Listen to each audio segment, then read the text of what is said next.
Aujourd'hui, nous avons reçu l'appel d'un abonné du Bénin qui nous a fait appel, moi et mon équipe, de passer visiter son terrain, son site, afin de lui donner des directives. Il veut entreprendre dans le secteur agro-pastoral, donc il a besoin de nos conseils, vu que nous sommes sur le terrain, vu que nous faisons du concret. Donc il nous a appelé de venir voir son site et de lui proposer des projets concrets, des projets adaptés à son milieu. Vous voyez ça? Donc c'est vraiment ce qui est très important à faire quand vous voulez démarrer votre projet, d'appeler un expert dans le domaine pour venir jeter un coup d'œil, pour venir visiter votre milieu. Vous voyez, j'ai effectué le déplacement du Togo vers le Bénin. Vous voyez ça? Et c'est dans un nouveau milieu. C'est un milieu différent. Vous voyez ça? Donc il faut que quelqu'un puisse voir avec ses yeux, quelqu'un qui est déjà dans le domaine, puisse voir avec ses yeux, avec son expérience, il peut proposer des projets qui sont adaptés à votre milieu. Donc c'est ce que nous sommes venus faire ce matin et nous allons passer à la suite des choses, nous allons voir comment le site se présente. Donc vous voyez, c'est le début, on est en train d'aller sur le site. Vous voyez, quand nous faisons les études de milieu, des visites pratiques sur le terrain comme ça, ce n'est pas seulement le terrain qui nous importe ou bien le site qui va nous dicter ce qu'on va faire.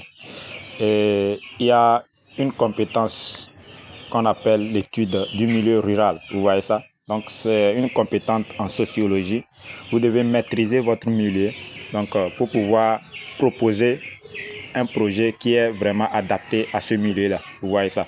Donc par exemple, j'ai beaucoup travaillé au Togo, on a fait plusieurs projets au Togo, mais ici c'est le Bénin. Donc il faut que j'étudie vraiment le milieu, le comportement des populations dans le milieu et aussi étudier les conditions climatiques de la zone du projet. Vous voyez ça? Donc c'est ça qui va nous dicter ce qu'on peut faire. Vous voyez ça?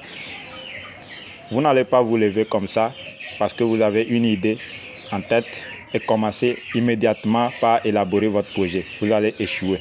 Donc c'est ce que nous sommes là pour faire ce matin. Nous allons tout d'abord visiter le terrain. Et premièrement, ce que nous allons faire, c'est étudier l'accessibilité. Est-ce que le site est accessible? Vous voyez ça? Il y a des facteurs qu'il faut considérer pour faire l'étude ou bien le choix du site de votre projet d'élevage ou bien d'agriculture. Donc, il y a plusieurs facteurs qui doivent être pris en compte. Vous voyez ça? Et le premier facteur, c'est l'accessibilité du terrain. Est-ce que le terrain est accessible? Donc, vous voyez, nous sommes en train de cheminer vers le site. Et vous allez voir que le chemin est bon, pratiquement bon. Vous voyez ça? Il y a des aménagements à faire. On va encore élargir les voies, travailler les voies. Vous voyez ça? Mais pratiquement, de manière pratique, le terrain est quand même accessible. Vous voyez ça? On peut aller à pied ou bien à moto. Et puis à tricycle aussi.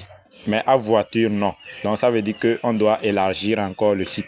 Donc c'est l'un des critères que vous devez considérer pour faire le choix du site de votre projet agro-pastoral. Vous voyez ça? Donc l'accessibilité du milieu. Apprécier le chemin. Vous voyez ça? Donc, vous allez aussi voir, est-ce que l'eau est accessible sur le terrain? Est-ce que l'eau est accessible? Vous voyez qu'il y a un puits d'eau. Nous avons un puits d'eau ici. Donc, ça veut dire qu'il y a l'eau est disponible. Si nous voulons faire, par exemple, un forage, est-ce que l'eau est disponible? Nous avons uniquement un puits ici. Et dans le puits, il y a de l'eau. Vous voyez ça, il y a de l'eau dans le puits. Donc, on va faire aussi le forage. Donc, ça veut dire que dans le milieu, l'eau existe sur le site. C'est déjà un avantage majeur. Donc, l'eau doit être disponible parce que pour installer, construire des infrastructures, les bâtiments, il faut de l'eau. Pour nourrir les animaux, il faut de l'eau. Même pour installer des systèmes d'irrigation, il faut de l'eau. Donc, l'eau est vraiment primordiale. Vous voyez ça? Donc, l'eau est disponible sur le site. L'eau est disponible. Maintenant, nous allons essayer de contourner le site pour voir à peu près, pour dimensionner, voir la surface qui est disponible et voir ce qu'on va faire. Vous voyez ça? Donc, quand vous êtes au début de vos projets, et que vous voulez débuter, lui, le promoteur même ne vit pas ici, il ne vit pas dans le milieu. Donc c'est maintenant il veut commencer, vous voyez ça.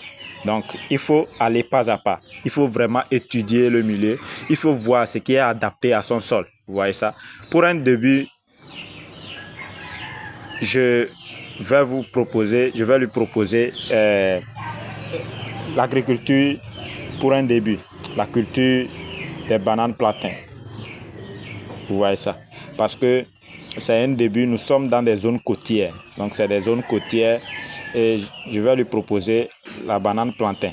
Donc à la fin de l'étude, vous allez voir mes propositions. Et pourquoi la banane plantain pour la première année. Vous voyez ça. Il y a les palmeraies sur le site. Vous voyez, il y a des palmeraies. Donc le promoteur a déjà planté des palmeraies. Et puis le site fait 2 hectares. Donc ils ont mis plusieurs palmeraies sur le site.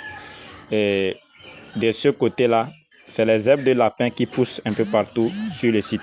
Ça veut dire que si vous voulez élever les lapins, ça va être facile aussi. Ça va être propice parce qu'il y a des herbes de lapin qui poussent partout. Les lapins peuvent les consommer. Et puis vous n'allez pas trop dépenser pour l'aliment. Donc de temps en temps, vous donnez des compléments alimentaires pour pouvoir équilibrer la ration pour eux. Mais il y a des herbes de lapin un peu partout, vous voyez ça. Donc c'est des choses que nous considérons quand nous visitons les sites, quand nous voyons qu'est-ce qui est adapté à ces sites-là, vous voyez ça. C'est pas parce que quelqu'un fait les porcs, quelqu'un fait les poules pondeuses, quelqu'un fait les moutons, les lapins, que vous avez vu et qu'il fait ça et c'est rentable, que vous allez aussi l'adapter directement à votre site. Non, il faut voir, est-ce que mon milieu, est-ce que mon site est adapté à ce type de projet? Sinon, quel est le type de projet qui est adapté à mon milieu? Vous voyez ça. Et n'oubliez pas, j'ai dit aussi qu'il faut étudier le milieu. Il faut étudier la sociologie du milieu.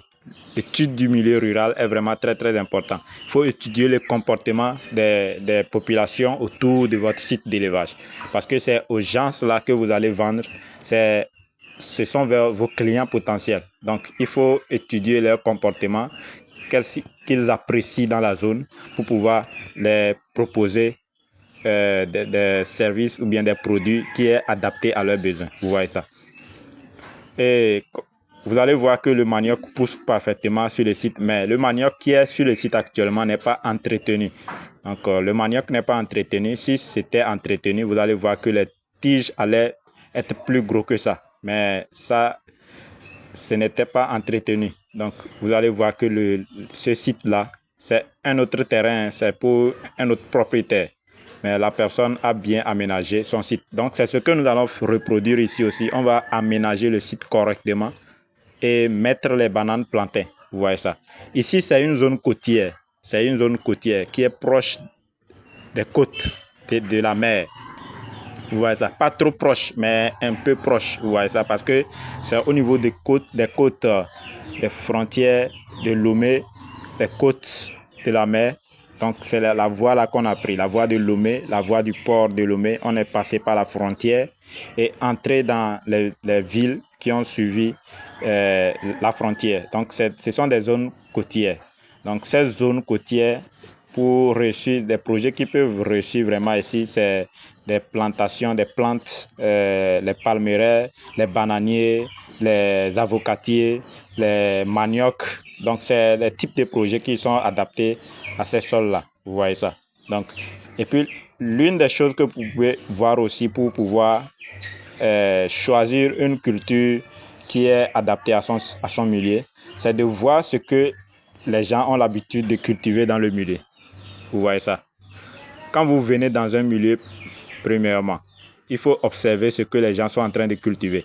Si c'est du manioc, si c'est des bananes plantains, si c'est du maïs, il faut vous poser les questions. Ce n'est pas parce que vous voulez faire la tomate et que dans le milieu, ces personnes-là cultivent le manioc, que vous allez vous dire que non, je vais faire la tomate. Posez-vous la question pourquoi ces gens-là ne font pas la tomate. Vous voyez ça. Et vous aurez toujours une réponse. Moi, j'ai commis plusieurs erreurs dans le passé. qui m'ont permis d'être expérimenté maintenant sur le terrain. Donc, je sais quoi proposer à n'importe quel porteur de projet, à n'importe quelle zone. Vous voyez ça. Donc, c'est l'un des critères qu'il faut vraiment étudier. Vous allez voir que le manioc pousse parfaitement, même dans la brousse. Donc, ça veut dire que c'est un milieu qui est adapté au manioc. Maintenant, c'est 2 hectares seulement que le promoteur dispose. Mais il veut faire l'élevage, il veut faire l'agriculture. Mais pour la première année, je l'ai dit non, il faut qu'il fasse l'agriculture. Comme il n'est pas aussi présent sur le site, dans le milieu, il est à l'étranger. Donc, qu'il fasse les bananiers plantains, les bananiers plantains associés à la culture du manioc. Pourquoi? Il va mettre les plantains après l'entretien du sol. Donc, on va faire le défrichage, on va couper, déterrer, dessoucher quelques palmeraies et aménager le site, mettre en les cultures de bananiers en place. Et puis, à l'intérieur du site, à l'intérieur des plants de bananiers, on va mettre le manioc. Vous voyez ça? Pour que, au moment de la saison sèche, parce que la banane plantain va faire au moins 9 mois jusqu'à 1 an avant que les premiers fruits ne commencent pas à apparaître. Donc, il faut qu'il y ait l'humidité au sol. Donc, quand ils vont mettre les maniocs, les plants de manioc à l'intérieur, ça va permettre de garder l'humidité au sol. Donc, ça va avantager les bananiers plantains. Vous voyez ça. Donc, c'est ce que nous avons pu réaliser sur le site. Donc, c'est le résumé en fait. Donc, c'est le résumé. Je crois que la vidéo vous a apporté un plus. Il y a plusieurs choses qu'on n'a pas abordées dans la vidéo. Mais si vous avez des questions, si vous avez des préoccupations, n'hésitez pas à les poser en commentaire. Je vais prendre le temps de vous répondre parfaitement. Merci d'avoir regardé la vidéo jusqu'à la fin. Les amis, c'est la voix de Roland Adjimou. Je suis spécialiste en sciences agronomiques et sur ma chaîne, je vous parle d'agriculture, d'élevage, de transformation agroalimentaire, du développement de l'Afrique. Et si c'est des thématiques qui vous intéressent, vous êtes au bon endroit. On se dit à bientôt pour de nouvelles actualités. Ciao!